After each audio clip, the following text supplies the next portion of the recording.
Almost 20 years ago, I had the privilege to teach for the University of Mobile at our Latin American campus in Nicaragua. I lived there, my family was there with me, and one of our children was born there. This particular study is of great significance for me and for my family.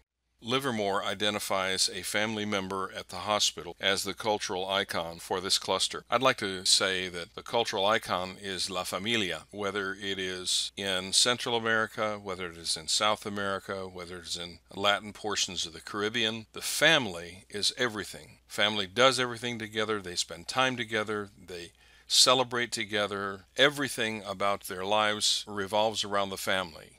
Cultural metaphors that are used in understanding global cultures include the Brazilian samba and the Argentinian tango. I've got to tell you, it was difficult to find an image that I could put on the screen. You'll note that this couple dancing outside in the streets of Buenos Aires is doing the Argentine tango, and there are significant differences between these two dances and between these two cultures.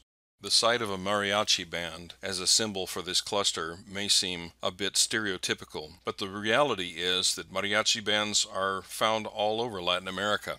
Native American Indians and those who trace their heritage from them are found throughout Latin America, both in Central and in South America. In fact, there is a wide variety, a wide diversity of ethnic heritage throughout Latin America. They have Spain and Portugal in common, but there are some who come from Africa. Brazil, for example, imported 8 times as many African slaves as the United States did during their time of slavery. Argentina has a good number of Germans and Italians that emigrated following World War II, and so you have a great deal of ethnic diversity within Latin America.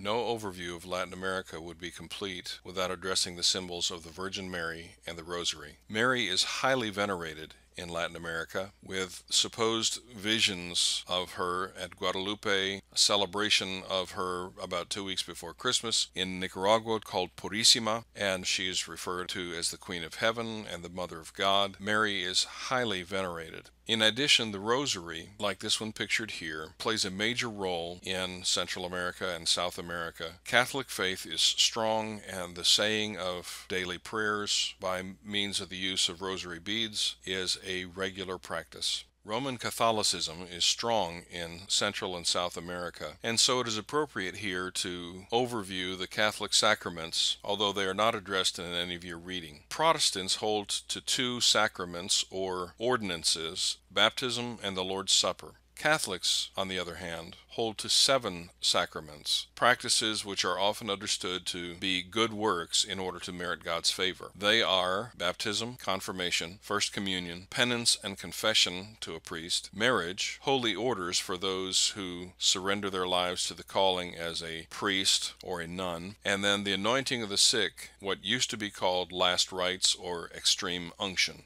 As always, be sure to read through Livermore's descriptions of the cultural dimensions of the Latin American cluster.